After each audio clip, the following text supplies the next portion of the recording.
This week on The Watchman, Jews murdered inside a Pittsburgh synagogue, Christians massacred in Syria, an American pastor imprisoned for his faith. As persecution rises, learn how one U.S. government commission is fighting for religious freedom around the world.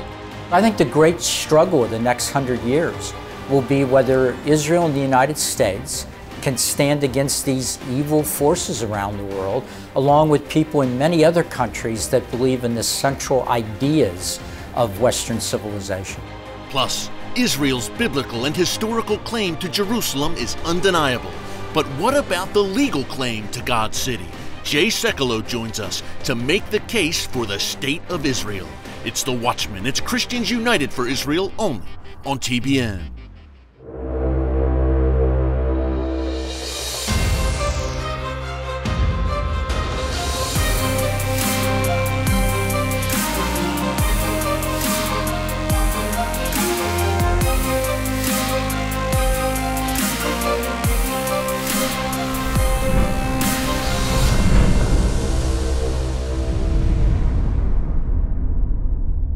And welcome to The Watchman from Jerusalem. This city is a shining example of religious freedom. Here in Jerusalem, large numbers of Jews, Christians, and Muslims all live and worship freely. Now, it wasn't always this way. Before Israel regained control of Jerusalem in 1967, Jews and Christians' freedom of worship here was severely restricted. But today, under Israeli control, Jerusalem and the entire land of Israel is a safe haven for people of all faiths. While ancient Christian communities in the Middle East have been decimated by ISIS and other Islamic terror groups, Israel is the one nation in this entire region where the Christian population is actually growing. Yet in neighboring Muslim nations like Turkey, the situation is quite different. We've told you here on the show about Andrew Brunson, the American pastor who was unjustly imprisoned by the Turkish government for his faith. Thankfully, the Trump administration applied serious pressure on Turkey and was able to secure Pastor Brunson's release. He's now back home safely with his family in the United States. But his horrific experience in Turkey is just one more example of how freedom of worship is in jeopardy around the world. Folks, the freedoms enjoyed here in Israel and in the United States do not exist in many other nations. The United States Commission on International Religious Freedom is working to change that. CUFI's Gary Bauer was appointed to the commission by President Trump. He joined us to discuss the fight against growing Christian persecution and anti-Semitism around the world. Take a look. Well, Gary, great to have you back with us here on The Watchman Show. Great to be here. You know, you're doing such great work heading up USCIRF, and you recently had a big victory regarding UNESCO, that anti-Israel body at the UN. Tell us about it. Yes, USCIRF is the U.S. Commission on International Religious Freedom, for people that don't recognize the acronym. UNESCO, of course, is well known to anybody that cares about Israel. They're a UN bureaucracy that for some reason over the decades has developed a real animus against Israel. And they were at it again a few weeks ago when they passed a resolution stating essentially that the Tomb of the Patriarchs and Rachel's tomb were Palestinian sites in a future Palestinian state. So I'm serving on this commission, and we normally look at what individual countries are doing. And in this case, it was a United Nations commission or committee. But nonetheless, we were having our meeting over at the Holocaust Museum as an appropriate site to be meeting and talking about religious liberty. And we did a little tour. We got back to our meeting room, and I said, you know, given where we are, I think the commission ought to condemn what UNESCO did. And the Tomb of the Patriarchs, by the way, in Hebron, Gary, yes. Look, Abraham, Isaac, Jacob, the patriarchs and matriarchs are buried there. Rachel's tomb, of course. In Bethlehem? All well-known Palestinians. I mean, it's amazing the distortions here. But, you know, the commission's got 9 members, 4 appointed by Democrats, 5 appointed by Republicans, including 3 appointed by the president.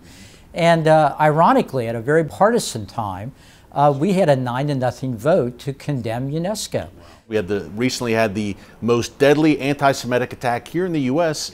In Pittsburgh. Talk about that.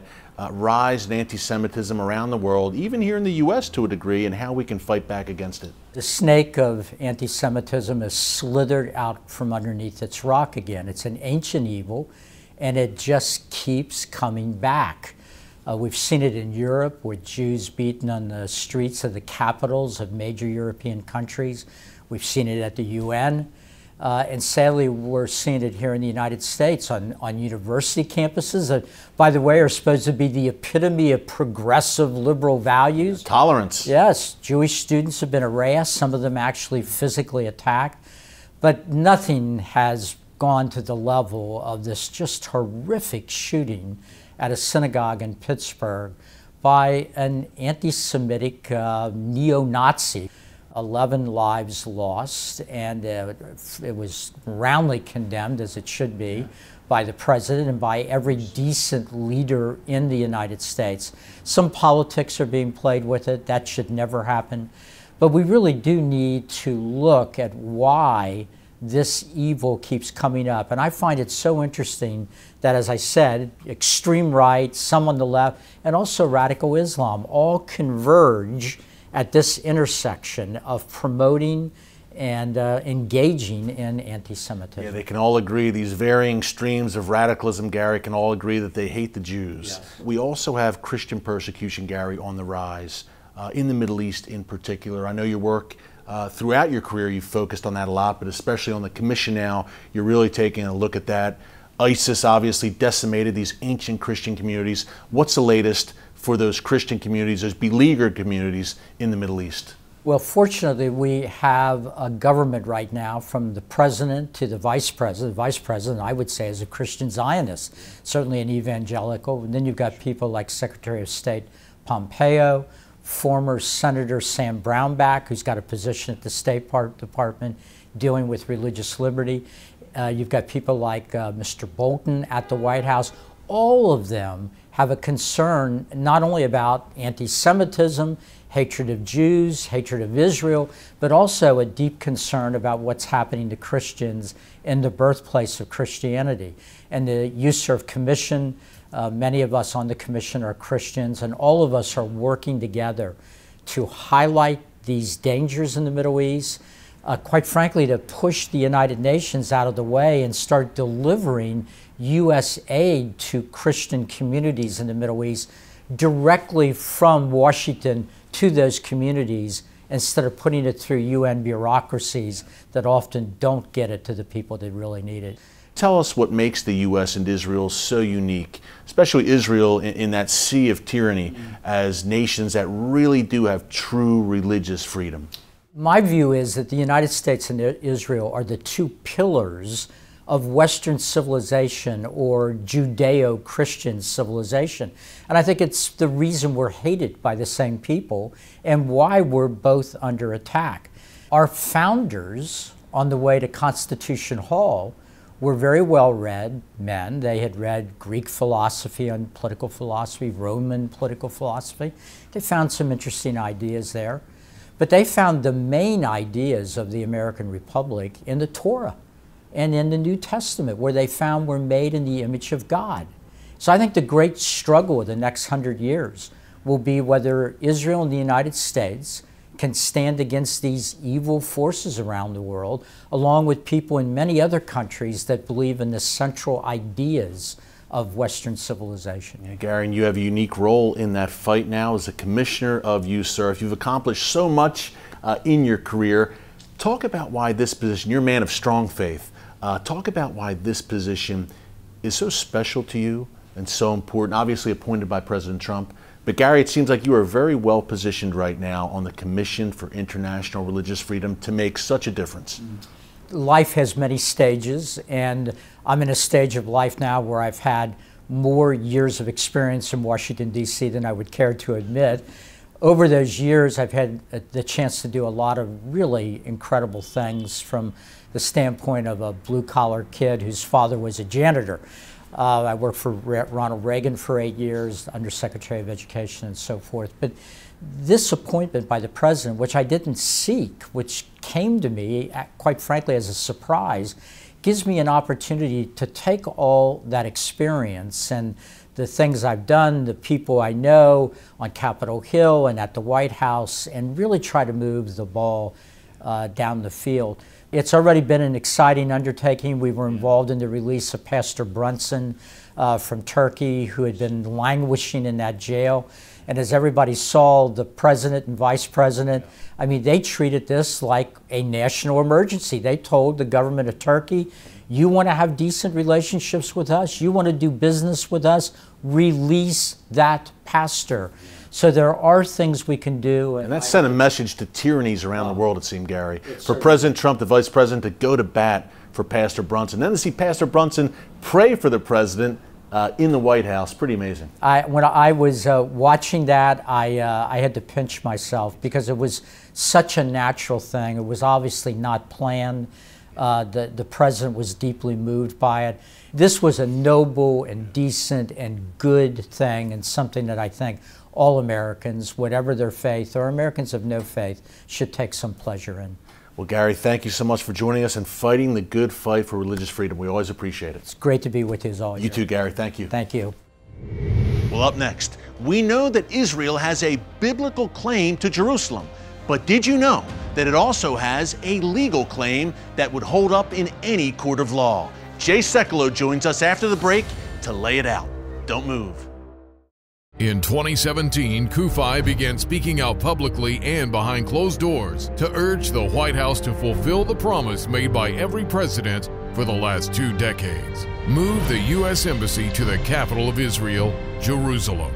In 2018, we witnessed history made in large part because you spoke out.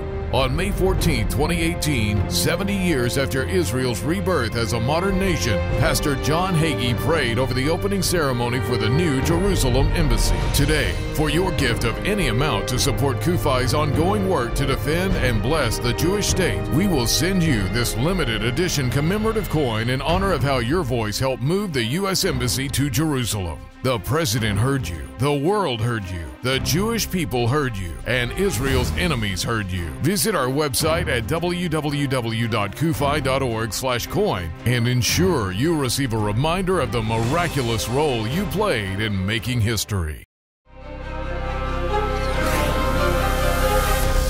And welcome back. Jay Sekulow is not only one of President Trump's attorneys, he also heads up the American Center for Law and Justice and hosts his own radio and TV programs. Now, in his spare time, he's also one of Israel's greatest defenders and advocates. Jay's latest book is Jerusalem, a biblical and historical case for the Jewish capital. As you'll see, it's one case that's open and shut. Take a look. You wanted to argue the case for Jerusalem like a Supreme Court case. Yep. Tell us what you mean by that. Well, you know, there's been a lot of great books written about Israel, Israel's right to exist, Israel in biblical history. And so there's a lot of great material out there. But I wanted to present the case for the legal case, the political case, the theological case for the existence of Jerusalem as the eternal capital of the Jewish people, the capital of Israel. But I presented it like a legal argument. The legal basis, I looked at the law. What is the law on governments declaring a capital of their homeland? The law was clear. When you look at international law, same thing. When you look at the evidence, what is the evidence here? You have the archaeological evidence. You have the evidence of Scripture. So you have the theological case, the biblical case for Israel. But when you put all of it together in one book, which we did in our book, Jerusalem, what we did was give a comprehensive defense for Israel's right to declare its homeland to be the state of Israel, but also Jerusalem to be its eternal capital. I'm sure you've discussed this with the president, with Vice President Pence. Yeah. What is their take on Jerusalem? It seems like they really get it. They get the importance of Jerusalem. Well, they wanted to take off the table what has been consistently a stumbling block issue with any kind of peace discussions, and that was the area of Jerusalem. Now, of course, the president lets it to the Israelis to decide their borders. That's what a sovereign nation does. But what the president has done from the outset of this was recognize that by taking Jerusalem and acknowledging what is already fact, that Jerusalem is the capital of Israel, that eliminates it as this kind of fake bargaining chip, a bargaining ploy, if you will, that was being utilized by the Palestinian Authority. Now, you've got the complication, Eric, and you've covered this so well for so many years between, you know, the Fatah and Hamas and this coalition government that they kind of have and really don't have.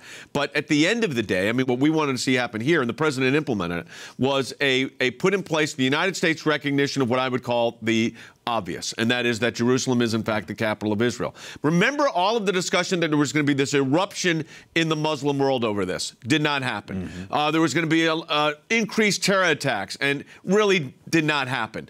And the fact is that the Jordanians and the Egyptians and the Saudis and the Gulf states know that having a relationship and an ally in Israel right now is really critical. And you had this unique, you've covered this unique coalescing of the Middle East, and they recognize that the Palestinian problem needs to be resolved, but the Palestinian leadership has to get out of the way to allow it to be resolved. And what I've done in the book is establish not only what has in fact happened by our recognition in the United States, but more important than that, that this was God's plan from the beginning, and equally significant, and just for as far as writing it was go to look at that archaeological evidence, which, you know, as you know, you go to Israel a lot. I mean, every day it's a new discovery. You know, it's not a gigantic city, as you know. I mean, Jerusalem, no. Its circumference and what it covers would be a medium-sized city in the United States. But yet it is, as you said, it's the most coveted real estate in the world. So, of course, you're always going to have competing clashes to obtain that property. It's been since time immemorial. Since the beginning of recorded mankind history, Jerusalem has been a focal point of conflict and conquest. By the way, God is in the real estate business. You know, that's the frequent mantra on the other side, is that God's not in the real estate business. Well, actually, read the scriptures. It's always going to be a point of conflict, and we just have to, as God's people, have to be able to defend the right of that land to exist as the Jewish homeland. Thanks again to Jay Sekulow for joining us. You can pick up Jerusalem, a biblical and historical case for the Jewish capital, wherever books are sold. Well, coming up after the break, we head to the Museum of the Bible in Washington, D.C. for a taste of Jerusalem. What do I mean? Find out after the break.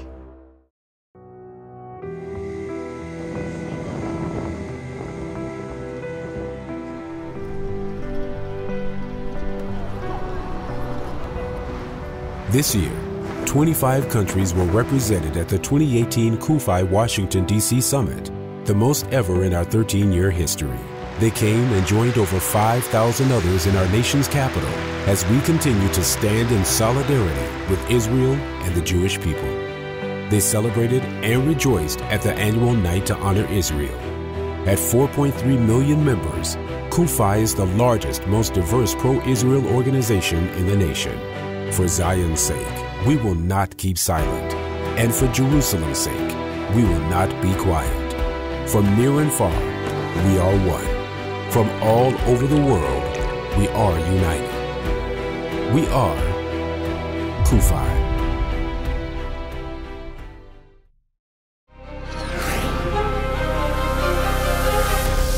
And welcome back. Jerusalem is my favorite place in the world. So if I can somehow feel closer to this city when I'm back in the States, that's a very good thing. I was able to do just that recently at an exhibit at the Museum of the Bible in Washington, D.C. I was also able to learn some incredible facts about how the Bible is being read around the world today. And I even had a chance to record my own personal testimony. All of this in just one very special room at the Museum of the Bible. Take a look.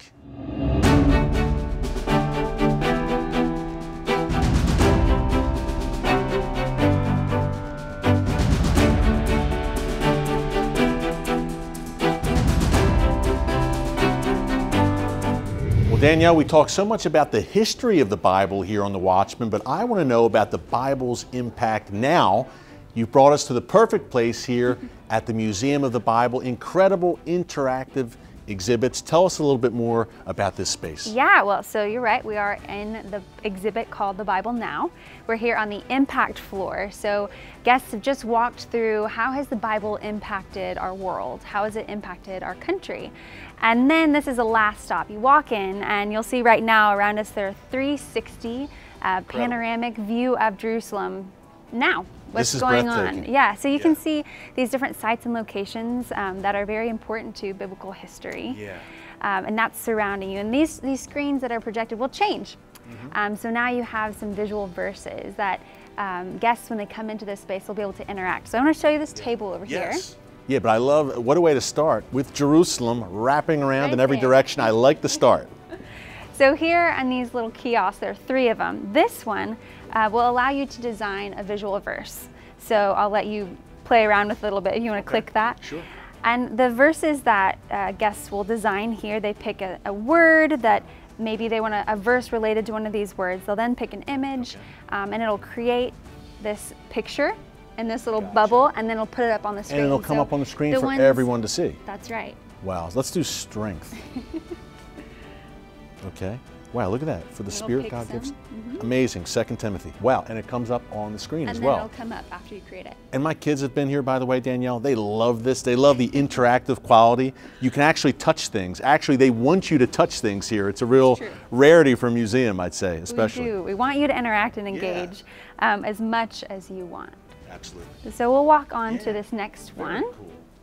Now this next one is very data driven. So it's asking, how are people engaging with the Bible currently? And it's data that is pulled from the YouVersion Bible app. It's used around the world. It's got many languages on it and many translations. So what you can do is you can say, okay, I want to explore how people are using the Bible today. Today. So you can say, okay, here we have countries. Let's see how are people in different countries interacting with the Bible. Wow. So I'm going to say, let's see in Chile. Let's see what some of the verses are that are being shared, or key words. Here is the most shared verse in Chile. It's Psalm 27:14. And then it'll list it there for you. And it's a good one. Wait for the Lord, be strong, and take heart, and wait for the Lord. Wow. This is the #1 most shared verse in Chile right now. And again, Danielle, you have every single country and how the Bible is impacting countries around the world right now in real time. Yeah, so now you have Jerusalem at night. We were in the day when we walked in, so now it's nighttime. So if you see the lighting changing a little bit, folks, we're in Jerusalem during the day, then it changes to the nighttime view, and it's a beautiful view. Jerusalem right now. So this last kiosk I want to tell you about, it is a space where people can write a word that describes how the Bible makes them feel. They could write several words. So the words that are written here, we'll see them as they rotate onto the screen, have been written today. So we've got several of the ones that we'll see over here. You've got, how does it make you feel? It makes me feel sweet. It makes me feel powerful. You see grand, strong, brilliant, joy, these different words that people are writing. One of my favorite things is whenever I see in here, when kids, you see that a kid has cotton on and they've written their name, so you might see Ben or Lucy. That's what my daughters did. The first thing they did, Leah and Juliana. That's the first thing they did. Can I write something here now? Am I able to? Okay, cool. Absolutely. So I'll click on write your word. Okay. I'm not the most technologically savvy guy. Even I can do this, folks. It's not that hard. So write my word. The Bible makes me feel loved from God above. Okay, done. And that will pop up on the big screen. There it is. My chicken scratch, but there it is. Wow. Tell us about the Joshua machine real quick. Yeah, so the Joshua machine is a space where guests can come in and they can record their own experience with the Bible. How has it impacted their lives? When you're coming through here, even if you don't record your own, you can see and hear the stories of people who have come here and said, I want to share with the people who come through. And you can listen to those stories. And it's kind of a soundproof little booth here, I guess you would call it. And you can go in there and just share your story about how the Bible has impacted your life. Yeah, you can go in there as an individual. We also see families that will go in there and record all together. It's a pretty cool That's space. Forever. That's for good. I was truly born again because of the Word of God. That's how God got me. He drew me to His Word. And let me tell you, it comes in very handy for what I do today. Only God could plan a museum dedicated to the Bible in the heart of Washington, D.C. Amazing. Danielle, thank you so much. Thank you. We'll see you again soon. Thank you. Thanks again to our good friends at the Museum of the Bible in Washington, D.C. Well, up next, my final thoughts on God's big plans for Jerusalem and for you. Stick around.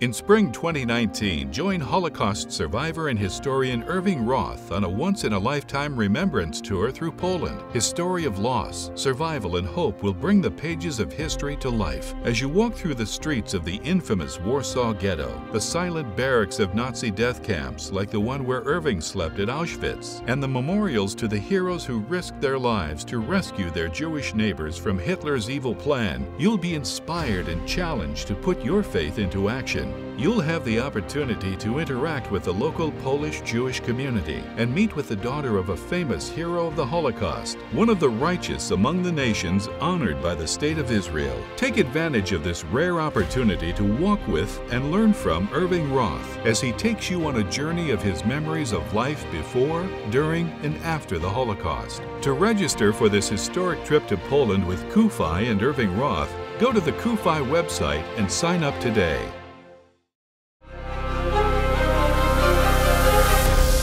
And welcome back.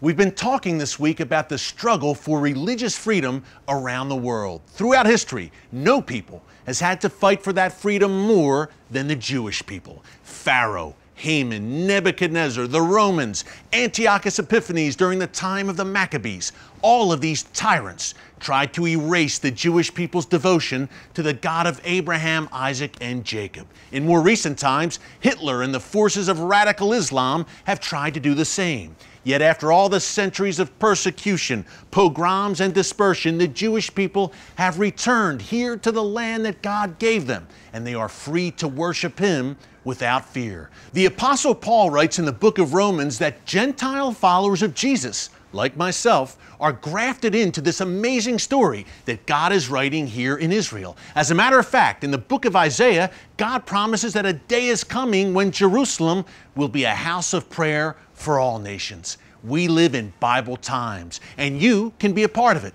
You see the website there on your screen and the phone number, so join our movement here at Christians United for Israel. We are 4.5 million strong and growing every day for Zion's sake. Well, thanks for joining us this week from God's holy city, Jerusalem. Until next time, God bless you. And remember, never hold your peace.